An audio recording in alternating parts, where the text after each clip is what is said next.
cyborg slept. Eyes closed, his unrestrained head bobbed like a newborn's as the ship rocked. He snored. Glass had lost his arms and legs, using himself to shield his fire team from a phase bomblet in the Thanos excursion. He'd refused to retire medically and was soon picked up by Dynamo Robotics' Wounded Veteran program. They'd given Glass a new life, supplying all the cybernetic workings and armament to make him a formidable machine man. It hadn't taken long for him to become the General's non-commissioned officer in charge. This surprised everyone, because none of them thought the General would ever allow a cyborg to join his 6th Mechanized. What they didn't know was he'd had no choice. The General didn't know how the man could sleep with the turbulence and considered dumping him out of the seat when an automatic voice came over the dropship speakers. "Warning, number 2 motor power loss. Execute Procedure 73. "What's Procedure 73? The General asked Fletcher. She ignored him, too wrapped up in keeping the ship from sinking. Instead, she cycled the ship's APUs in the hopes of getting them to fire. Without power, they were a fish out of water, so to speak. Come on, you piece of," Fletcher said to herself, but still out loud. "Extreme warning," the automatic voice said rather passively. "Number 1 motor power loss. Execute Procedure 20. "What's 20? The General asked. "Not good," Fletcher responded. "Mayday, mayday," she broadcast over all frequencies. "I hope we still have comms. Juliet Echo 1-5, emergency." "Can we glide?" the General asked, peering through a port window. "You ever see a dolphin glide?" Fletcher asked. "Crap," the General responded, not seeing the need to elaborate any more. "I suggest we bail out, sir," Fletcher said. The ship rolled over, then plummeted from the sky, going into a steep, powerless dive. "Can you recover the ship with power?" the General yelled over the rush from outside. His voice sounded like a battle drum as the ship rattled.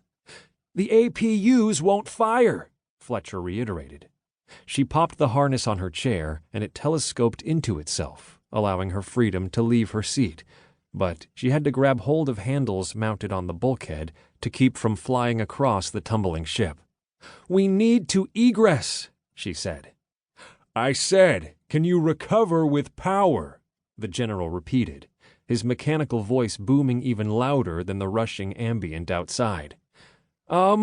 Yes," Fletcher said, shooting the General a questioning glance. In the General's mind, he pulled up archived ship schematics, outlining circuits and electron flows. With his goal in mind, he raced to one portion of the cabin wall. Sinking metallic fingers into the composite aluminum panel as easily as a stiletto point sinks into an apple, he ripped the access panel off, revealing thick power cables crammed inside. He dug his hand into the opening and yanked out one particularly thick red cable. A panel on the lower left of the General's torso, approximately where an appendix would be on a human, popped open. He pulled out some of his guts and spliced the ship's power control cable into him, his energy cells feeding the drowning dolphin. Immediately, warning alarms chirped back awake, and the passive ship voice warned them they were in a freefall and to engage auto-leveling if they didn't want to crash and die. "Holy," Fletcher said, as ship lights popped back to life. She jumped back in her seat and re-engaged the harness. Her hand clutched the joystick, and she went to work reading gauges and slapping buttons accordingly. The dropship shuddered as she fought to regain control. A Luddite in the oddest sense of the word, the General abhorred the idea of having his body upgraded as newer tech emerged. He preferred the ancient gyroscopes keeping him upright, the dead-cold oar fingers manipulated through servos barely hidden within gouged metal channels. He didn't mind the red scabs of oxidation on his iron skeleton that sometimes made him look like a mechanical leper, but he felt different about his battery packs. His first ones were no better than NiCads that'd continually overheat. It gave him a sense of indigestion. Dynamo's engineers continued experimenting with various base metals and cutting-edge tech. Now he had been fitted with top-of-the-line power cells, Dynamo Everlong Endurance.